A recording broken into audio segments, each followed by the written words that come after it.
Qui? Puis, bonjour d'abord. Ben, c'est ça. Bonjour, mon neveu. Belle journée qui s'annonce, hein? Puis, Ben, j'ai réfléchi, puis j'ai décidé de faire le voyage à Québec. deux. Il y en a deux à faire. Tes frères, un après l'autre. C'est bien dommage que Valérien se mette sur la liste noire. Justement, j'ai une condition. Hein? Que Valérien soit plus sur la liste noire. Parce que je trouve pas ça juste, puis que ça m'arrange qu'il fasse le deuxième voyage. Boutière, mon neveu, je te l'ai déjà dit. Ils veulent plus le voir, Valérien, après ce qu'il a fait. Ce qu'il a fait, il a payé pour. Ça fait qu'il faut que ça soit oublié, c'est ma condition. Et si je perds la job, je peux pas dire que ça me fera plaisir. C'est de la belle argent, puis pas trop dur à gagner. Mais comme ça fera plaisir à ma sœur Juliette, puis à ma mère, à Noëlla, ma femme, puis même à M. Lavoie, je peux pas dire que je serai tout à fait perdant. Tandis que vous, mon oncle, si vous me perdez, il va vous falloir vous trouver un autre homme pour me remplacer. Ah, ça se trouve. Il y en a de même. Mais dans ce cas-là, tant mieux pour vous. Puis je me sens moins gêné d'avoir mis ma condition. Hey, Lionel! Je voulais pas t'offenser. Moi, je suis bien satisfait de toi. T'es fiable pour ça, t'es bien fiable. Pour ça, tu connais les engins, pas la mécanique. Ça fait que si jamais il y a du trouble, tu peux réparer toi-même. C'est une commodité. C'est déjà arrivé. Ah, je dis pas le contraire. Les gars connaissants comme toi, ça court pas les chemins. C'est pas mon genre de me vanter. Comme ça, vous allez leur parler de ma condition? Ben, m'envoie jongler. Tu sais, du monde comme ça, il aime pas bien ça, les conditions. Bon, vous m'apporterez la réponse. Si c'est oui, moi, je suis prêt à partir demain matin, si vous voulez. Boutillage, Lionel! Tu me donnes belle, tu fais l'accord! Tu devrais prendre mon âge en considération! Essayez pas de m'attendrir, mon oncle. J'ai le cœur bien dur un matin. Hey, Lionel!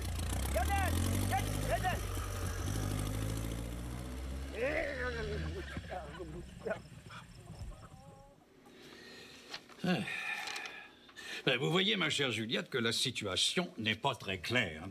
J'ai trouvé 3 états de naissance au nom de votre grand-mère, autour de l'époque qui nous intéresse. Enfin, puisque vous croyez que votre grand-mère Bouchard a 100 ans, vous serez sur le point de les avoir. Et cela toujours dans la région, et comme il se doit, puisque à votre connaissance, elle n'a jamais vécu ailleurs, n'est-ce pas? Elle a toujours vécu par ici. Sauf quand elle était enfant puis que son père naviguait sur Saint-Laurent. Là, toute la famille naviguait avec lui quand il partait pour des grands voyages. C'est ma mère qui nous a conté ça quand on était petits. Oui. Et Albertine Tremblay, c'était bien son nom de fille, n'est-ce pas? Ah oui, ça, y a pas de doute, c'est bien certain. D'ailleurs, parce que j'ai retracé 3 Albertines Tremblay nées à cette époque. Une première à la baie Saint-Paul, en 1827. Une autre aux Éboulements, en 1826. Et enfin, la 3e à Saint-Fidèle, en 1828. Mais le problème, ma chère Juliette, c'est que je ne sais pas laquelle des 3 est votre grand-mère. Enfin, votre arrière-grand-mère, devrais-je dire plutôt.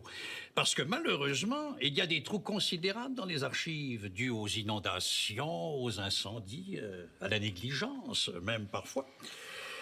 Et puis il faut bien avouer aussi que le nom de Tremblay n'est pas un nom rare par ici. Oui. Non plus que le prénom Albertine, qui était très répandu à cette époque, vous comprenez? Ce que je comprends surtout, c'est que c'est bien compliqué. Surtout que c'est mon oncle Zidore qui fait des chichis à propos de la date. Puis qu'on peut pas faire comme s'il n'existait pas, attendu que mes mères Bouchard, c'est aussi l'aïeule à ma tante Vaillance, la défunte à Zidore, qui était la sœur à mon père. C'est comme ça qu'on est toutes parents. Oui, je sais tout cela, oui. Vous savez ça, vous? Oui, parce que le père de Raoul m'avait demandé de vérifier, un certain nombre de choses avant votre mariage avec Raoul, de même avant de rédiger son testament. Mais vérification de routine, vous comprenez? Ouais. Mais là, notaire, je trouve qu'on piétine sur place. On n'avance pas.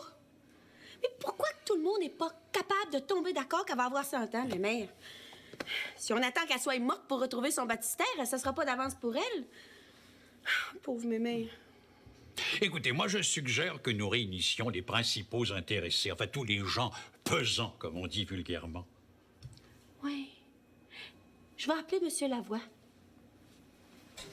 T'as pas vu Isidore? C'est pour montrer à fraise? Je l'ai vu un matin à bonne heure chez eux, mais ici, je l'ai pas vu. Ah, ça me surprend. De coutume, il est toujours rendu ici, en train de saigner pis les cornifrer. Surtout depuis qu'il t'embauche pour ses fameux voyages à Québec. Pas rien qu'à Québec, je suis allé à Montréal et tout. Puis pas rien qu'une fois. À part ça, j'en ai profité pour aller jusqu'à Saint-Hubert, là où il y a les aéroplanes. Et démon, ça, c'est de quoi avoir, hein?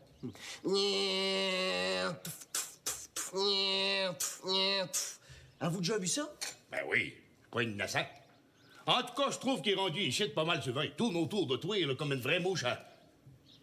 Ben, je veux dire, comme une abeille autour d'une fleur. À part ça, Valérien, c'est mon garçon. Il a beau être un homme depuis belle lurette, j'ai quand même mon devoir de paix. Puis ça, tu peux pas mettre ça de côté comme une vieille chaussette. De quoi c'est que vous voulez que je dise à mon oncle Didor, là, au cas que je le verrai? Il va y avoir une réunion à propos de la fête à Mémé Bouchard. Une réunion du comité. Chez nous. Il va y avoir Juliette, Monsieur le notaire Fournier, Siméon Desrosiers. Je savais pas qu'il y avait un comité. Ah oui, puis non. Pas encore officiel. Mais quand ce le sera, il y en aura un manquablement. Et tu sais quoi répéter? Il y a pas de soin, je sais quoi dire à mon oncle Didor de votre part. Ben, moi, je m'en vais. S'il y a quelque chose, je serai à la maison.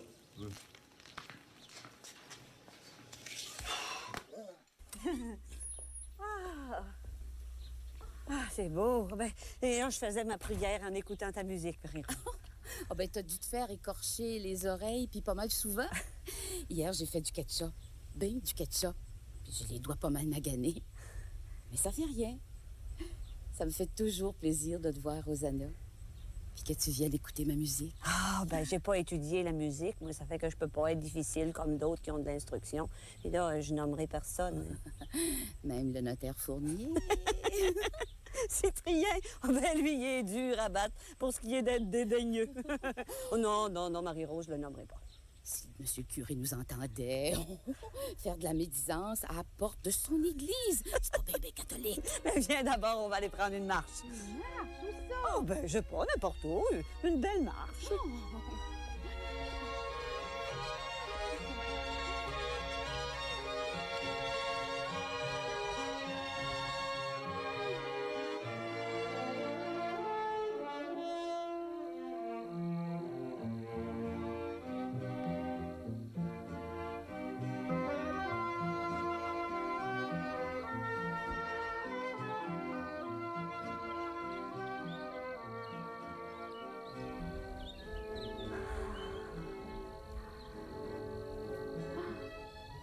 J'avais coutume de venir ici quand j'étais jeune.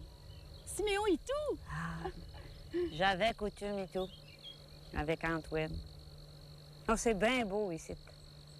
C'est dépareillé.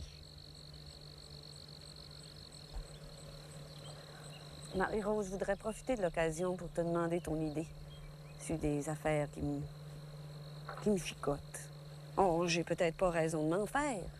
Puis j'ai peut-être pas raison de me tracasser, mais si c'est ça, ben tu me le diras. Hein?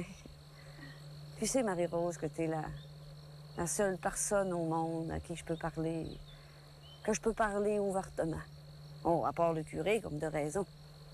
Mais lui, c'est pas pareil. C'est un homme.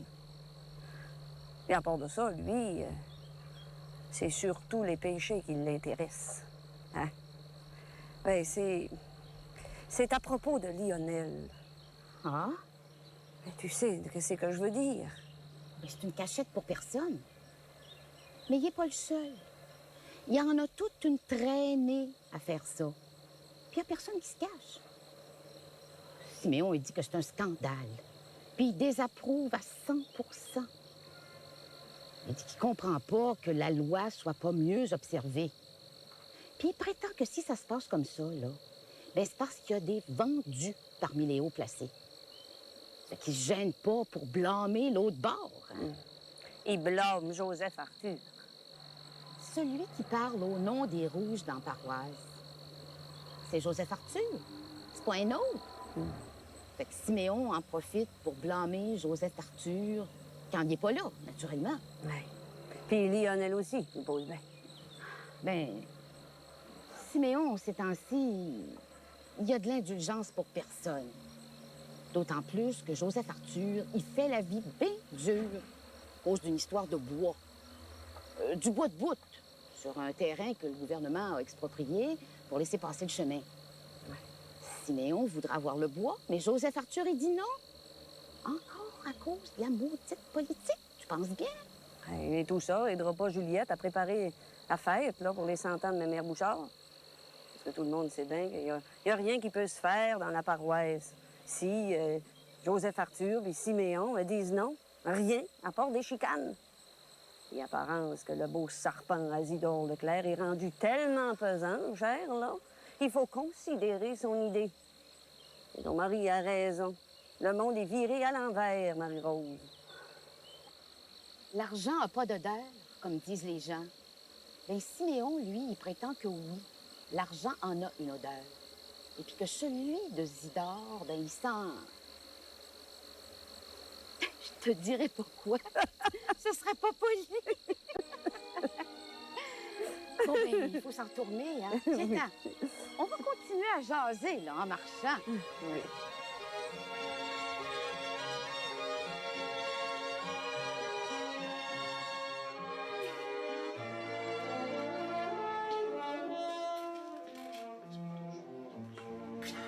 Puis, là où faites votre téléphone? Et qu'est-ce qu'ils ont dit, boss? C'est-tu dadon à propos de Valérien? Ah, j'ai pas pu. Mais comment ça, vous avez pas pu?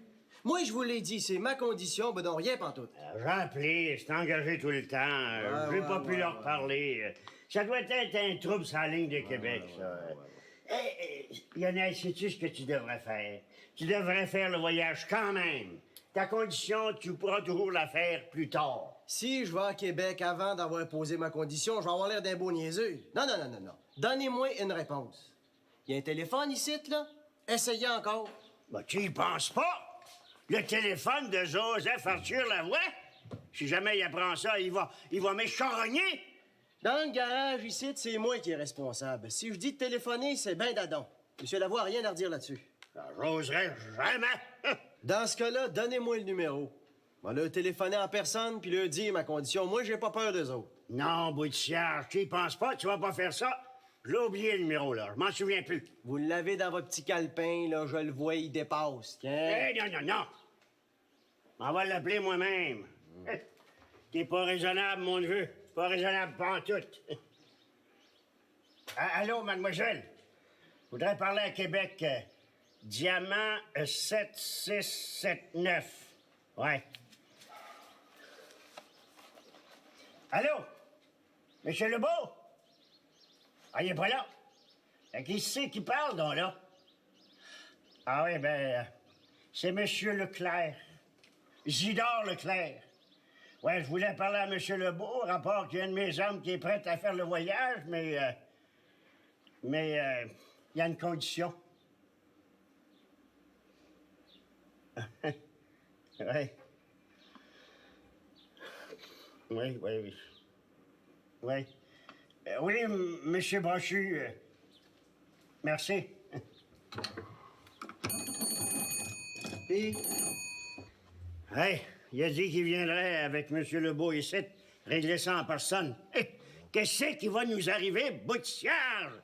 Reste plus rien qu'à faire mon testament, moi, Boutière. voyons donc, mon oncle, vous vous énervez pour rien. C'est bien mieux de se parler en face que de se parler au téléphone, si vous voulez mon idée. Ben, moi, j'aime mieux le téléphone, Boutière. Ouais. À propos, il y a M. Lavoie qui fait dire d'aller faire un tour chez eux, bateau, à cause qu'il y a une réunion pour la fête de Mémé Bouchard. La fête à Mémé Bouchard. La vieille carcasse m'envoie en faire une fête, moi, Boutière. 100 ans! 100 ans de malheur, ouais! La vieille Guibou, elle peut toujours courir après sa fête. Quant à moi, elle peut bien crever, la vieille sorcière! Ouais, Boutière,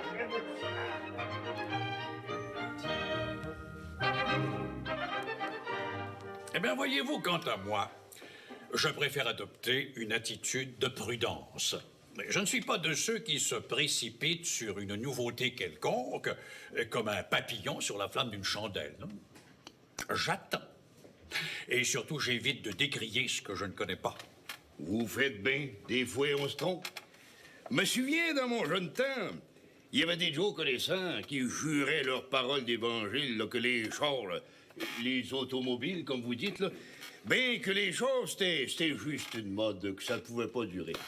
On peut pas dire à cette heure qu'on est en 1928 qu'ils ont eu raison, les Joe connaissants. Vous faites bien d'être prudent.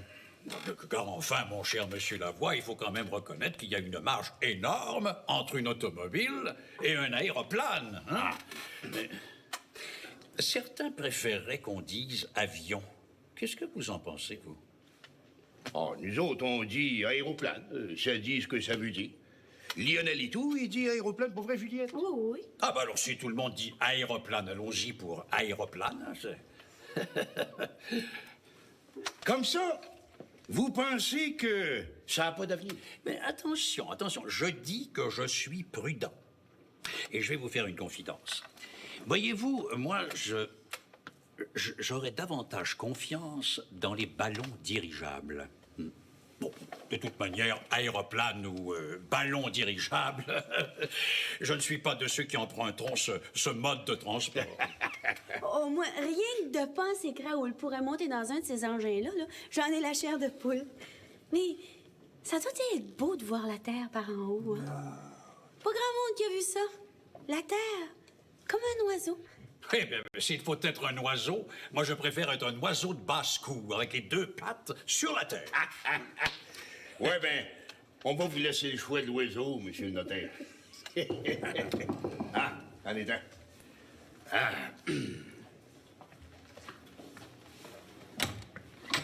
Ah, c'est toi? Simeon, ça vient-tu? Eh bien, justement, Siméon m'a envoyé dire qu'il pouvait pas venir. Pourquoi ça? Ah, il a juste dit de dire qu'il pouvait pas venir, c'est tout. Ah? Moi, je vais en profiter pour saluer la compagnie. Hein? Juliette. Bonjour.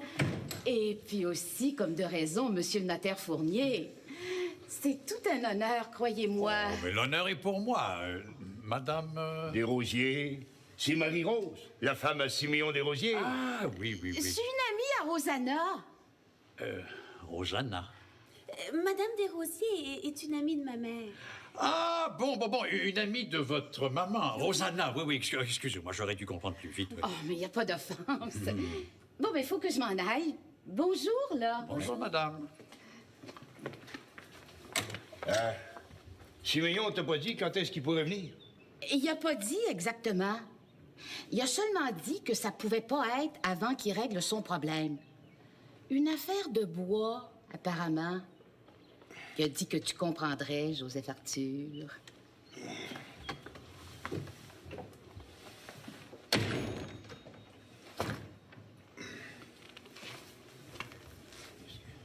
Bon, ben, c'est un petit brin désappointant. Ah, il reste Isidore. Oh, lui, c'est important qu'il vienne, mon oncle Zidore. Vu qu'entre lui et ma mère Bouchard, a pas toujours été la sainte paix de l'Évangile, hein? Mais dans ce cas, attendons Monsieur Zidore, puisqu'il est important. Hein? On continue à parler. Là, j'aimerais savoir, notaire, votre idée à vous sur les vues parlantes. Ça a-tu des chances de durer, ça? Alors là, je crois pouvoir me permettre d'être catégorique. C'est non. Et pour une excellente raison que je vais vous exposer. Le cinéma muet peut être compris par tout le monde, puisqu'il est muet. Mais ce n'est pas le cas du cinéma parlant, puisqu'il parle. Le cinéma parlant ne peut être compris que par les personnes qui comprennent la langue dans laquelle le film a été tourné. C'est un obstacle considérable. Et jusqu'ici, à ma connaissance, tous les films qui ont été présentés ne parlaient que l'anglais. Ouais.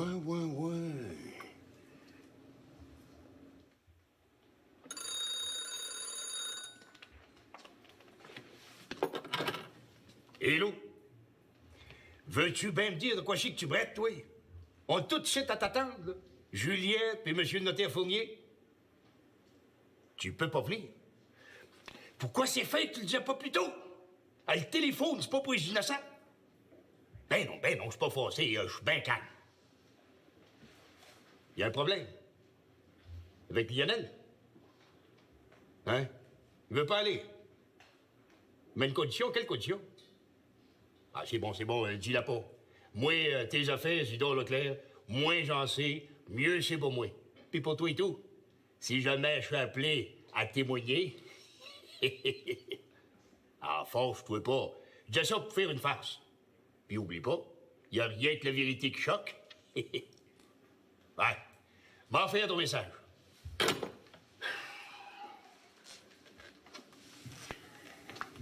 Hein?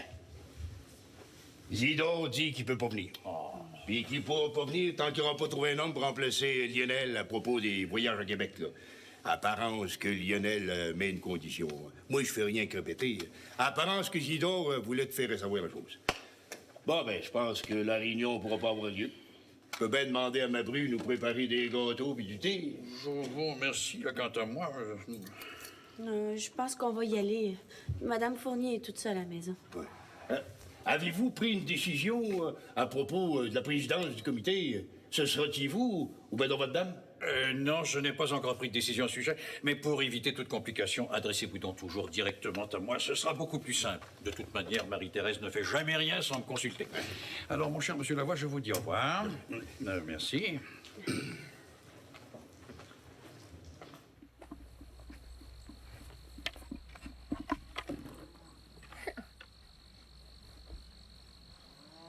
Non. Non. Non. Non. Non. Salut, ma nièce. Bonjour, mon oncle Isidore. Je te parle pas souvent, ça donne pas. Mais je pense à toi dans mes prières. Ouais, t'es bien ici. T'es un bon petit mari. Il pense à toi bien gros. Je le sais parce que c'est moi qui l'ai envoyé à Québec faire des voyages, là. Charroyer des patates et autre chose. Il me dit souvent que c'est pour toi, Noëlla, qui cherche à faire de l'argent en plus. Puis il n'y a pas tort. D'autant plus que c'est de l'argent facilement gagné. Rien qu'à vous voir, Ticoune pis toi, vous êtes charogné et arracher des patates, on sait bien que c'est pas la manière la plus facile de faire de l'argent, ni la plus payante. Tu sais ça. Oh, je sais ça. Mais là, un problème avec Lionel. Il me fait des difficultés.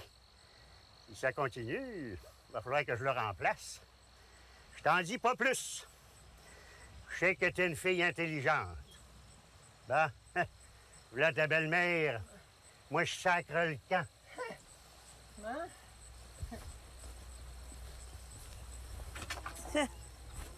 C'est quoi c'est qu'il voulait, celui-là? Rien. Il m'a dit qu'il pensait à moi dans ses prières. Ah, beau dommage. T'écoutes, tu vas aller crier les vaches, ça va être l'heure des traires, Beto. Hein? Moi, je vais aider Noëlla à finir notre job ici, là. Il pense à toi dans ses prières. Comme si t'avais besoin de quelque chose. Regarde, Noëlla. As-tu besoin d'avoir plus? Hein? Hein, ma fille, as-tu besoin là, d'avoir plus que ça?